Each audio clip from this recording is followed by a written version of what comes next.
Bonjour à tous, j'espère que vous allez bien. Bon, alors aujourd'hui les amis, je le sais, vous allez être heureux, vous allez être contents, je le sens d'ici, vous frémissez d'impatience. Car aujourd'hui, messieurs, dames, on va parler du sujet préféré de Jordan Bardella. Mais oui, celui qui nous ressort à chaque interview ou à chaque fois qu'il va sur un plateau télé. Il ne peut pas nous le sortir à l'Assemblée parce qu'il n'y va pas, mais s'il y allait, il nous le sortirait. Je vous parle bien sûr du sujet de l'immigration. Ah, vous pouvez directement liker la vidéo. Non mais on va pas se mentir, c'est votre sujet préféré. Alors mettez directement un petit j'aime sur cette vidéo parce qu'on va parler de Bardella. Alors faites péter la barre des likes. Oh là là, celle-là elle était pointue, putain. J'aurais dû faire poète, je le savais. Bon, alors les amis, on va commencer avec cet extrait. Jordan Bardella en personne nous a fait l'honneur de venir sur le plateau de BFM TV. Et comme d'habitude les amis, il va nous reparler encore et encore du même sujet. Mais cette fois, je vous le dis tout de suite, ça m'a saoulé. Alors on va regarder cet extrait ensemble et ensuite on verra pourquoi tout ceci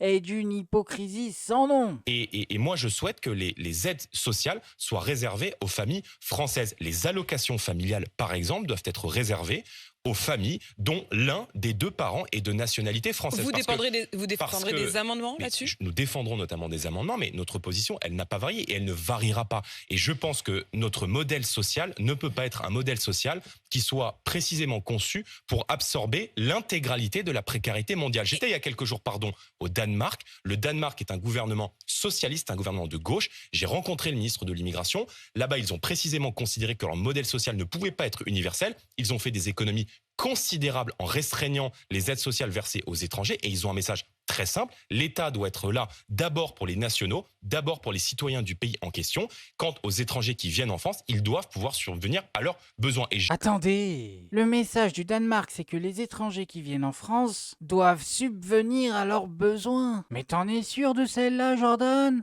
T'as encore le SMS ? Parce que moi, ça m'étonnerait beaucoup que le Danemark nous ait envoyé un quelconque message de cette nature. J'assume de dire, madame, que notre modèle social et l'attractivité de notre modèle social est évidemment une pompe aspirante pour l'immigration. Bon, c'est bon, il m'a déjà saoulé, on va s'arrêter là. Mais vous avez compris le message qu'il veut faire passer. On est trop attractive, on attire trop de monde, maintenant c'est stop. Et je vous le dis, messieurs, dames, droit dans les yeux, tout ceci est hypocrite. Alors déjà, premièrement, parce que non, c'est faux. On n'est pas si attractif que ça, les amis. Attendez, qu'est-ce que vous me vendez là ? Quelle est cette version du rêve américain, la sauce française ? Vous êtes en train de me dire que le monde entier est attiré par notre pays pour toucher un RSA et des allocs. Mais l'un d'entre vous a déjà essayé de vivre avec un RSA. C'est simple, c'est koh sauf que l'émission ne s'arrête jamais. Qu'est-ce qu'il me raconte celui-là ? Quel être humain rêve de bouffer du riz du 15 au 30 du mois ? C'est pas vrai, aucune attractivité, les gens viennent parce qu'ils n'ont pas le choix. Quand vous avez compris ça, vous comprenez que quoi que vous fassiez, ça ne baissera pas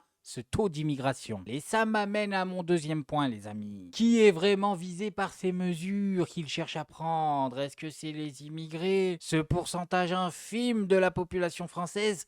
Ou est-ce que c'est vous ? Mais oui, je vous le dis, c'est le chausse-pied, c'est le premier pas vers la direction de vous sucrer vos aides sociales. Alors au début, on va les sucrer à une petite partie et ensuite on va élargir. Alors là, il nous dit il faut un parent de nationalité française. Mais demain, qu'est-ce qu'il va nous dire, les amis ? Ça se trouve, il va se réveiller de mauvais poil, il va se réveiller du pied gauche. Ça lui ferait pas de mal, vous allez me dire, mais là n'est pas la question. En mettant un pied sur ce chemin, demain, il se laisse la possibilité de dire ok, t'as un parent de nationalité française, mais est-ce que lui, il a un parent de nationalité française ? Et là, c'est fini, on remonte jusqu'à où ? Je vous le demande. Et on en vient à mon troisième argument et le plus important. Toutes ces personnes qui viennent de droite et qui vous vendent que leur combat c'est l'immigration sont des menteurs. Ah mais oui, je l'affirme. La raison est très simple, les amis. Ils sont tous en conflit d'intérêts. Si l'immigration baisse dans ce pays, les personnes comme Jordan Bardella perdent de l'argent. Mais drastiquement, ils perdent beaucoup d'argent. Regardez, si vous avez l'extrême chance que l'un d'entre eux soit honnête avec vous un jour, il vous dira ça. Un mot encore, puisqu'on va parler ce soir aussi beaucoup de la migration. Vous savez que la France est prête à adopter en 2025 une nouvelle loi sur la migration qui ira dans le sens d'un durcissement. Le patronat, notamment allemand, a beaucoup dit, nous les patrons, nous avons besoin de migrants pour travailler. Ce à quoi on leur rétorque souvent, c'est pour avoir des salaires plus bas. Est-ce que la France a besoin de migrants pour faire tourner vos usines ? Alors, ce que je dis sur ce thème qui est fondamental, c'est pas de bébé, pas de futur. Donc ce problème-là, il commence par le taux de natalité. Ça se décrète pas, vous savez très bien, c'est pas facile à décréter. Je sais bien, mais je cherche pas à imposer ça. Je dis simplement, pas de bébé, pas de futur. Et donc, population vieillissante. Et donc, si vous voulez créer de la richesse pour protéger votre mode de vie, il va falloir qu'il y ait des gens qui vous aident à créer la richesse. Donc, vous avez besoin de migrants, vous avez besoin de migration. Je suis dans un pays, au Portugal, avec une population vieillissante incroyable. Dans la région où j'habite, plus de 80% de la population a plus de 65 ans.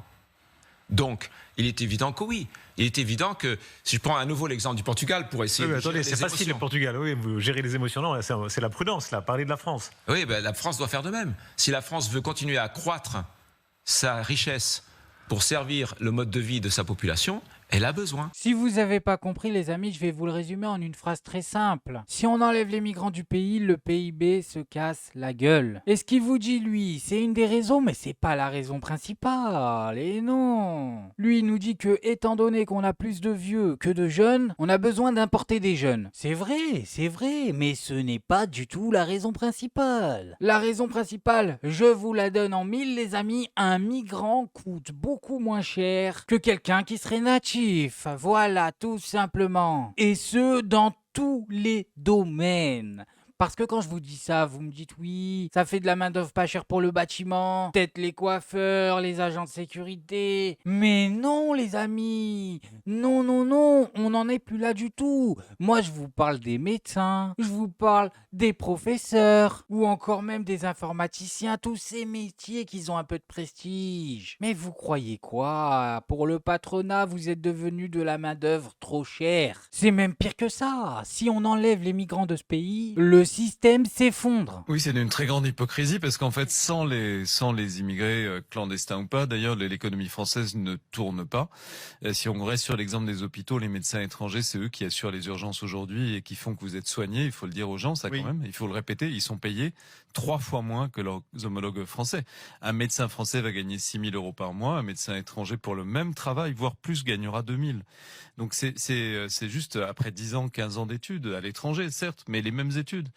Donc c'est la réalité de l'économie française. Beaucoup de restaurants, de chantiers, beaucoup de notre économie ne tiendrait pas évidemment sans immigration, clandestine ou pas. Voilà les amis, et ça Jordan et compagnie, ils le savent. C'est pour ça, je vous le dis, ça sert à rien de s'inquiéter. Même si demain on leur donnait le pouvoir, on leur donnait le pays, ils ne feraient pas baisser l'immigration. C'est fou ça quand même. Là-dessus, vous pouvez être serein. Je sais, ils n'ont qu'une promesse. Bah je vous le dis moi, ils ne le feront pas. Ah mais c'est un calcul très simple, un produit en croix. Ils ont les mains liées. Ils sont beaucoup trop proches du patronat pour réduire le paramètre qui leur fait gagner le plus d'argent. Parce que c'est bien ça qu'il faut se dire les amis, le paramètre qui fait gagner le plus d'argent à un patron, c'est le salaire de ses employés. Dans tous les domaines, vous pouvez me sortir n'importe quel domaine, c'est le paramètre qui lui fait gagner le plus d'argent. Donc vous imaginez bien, quand on vous dit qu'on paye des médecins 3 fois moins cher, 2 000 €, c'est le salaire de quelqu'un de lambda. Comment vous pensez qu'ils pourront un jour renoncer à ça? Mais on peut dormir tranquille. Bon, bref, moi je voulais juste vous montrer ça. Maintenant, faites-vous votre avis tout seul. Faites attention à vous, faites attention à ce que vous regardez. Likez, abonnez-vous et n'oubliez pas le petit com qui fait plaisir. Tu es tout gris et tout petit poney. Tu t'embattes dans les pressants.